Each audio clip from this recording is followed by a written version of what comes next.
Hydroponic, जल में पौधे उगाना।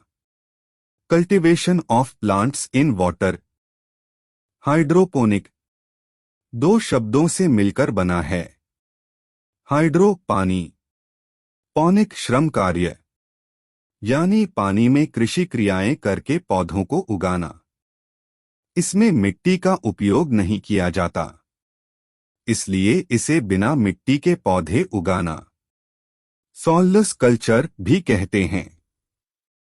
बिना मिट्टी के पौधे उगाने की कला का विकास सर्वप्रथम सन 1930 से 40 के दशक में हुआ।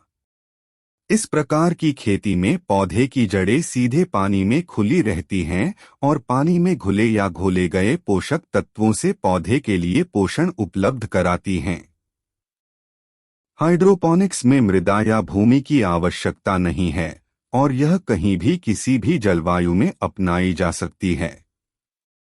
यहाँ तक कि इमारतों व फैक्ट्रियों की छतों में भी पानी भरे पात्रों में उपयुक्त पौधे उगाए जा सकते हैं।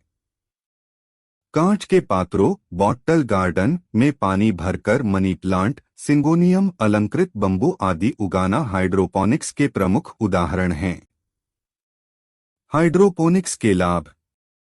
परंपरागत तकनीक से पौधे और फसलें उगाने की अपेक्षा हाइड्रोपोनिक्स तकनीक के कई लाभ हैं। इस तकनीक से विपरीत जलवायु परिस्थितियों में उन क्षेत्रों में भी पौधे उगाए जा सकते हैं जहां जमीन की कमी है अथवा वहां की मिट्टी उपजाऊ नहीं है। हाइड्रोपोनिक्स के प्रमुख लाभ इस प्रकार हैं।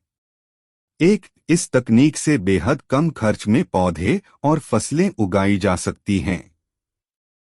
एक अनुमान के अनुसार 5 से 8 इंच ऊंचाई वाले पौधे के लिए प्रति वर्ष ₹1 से भी कम खर्च आता है।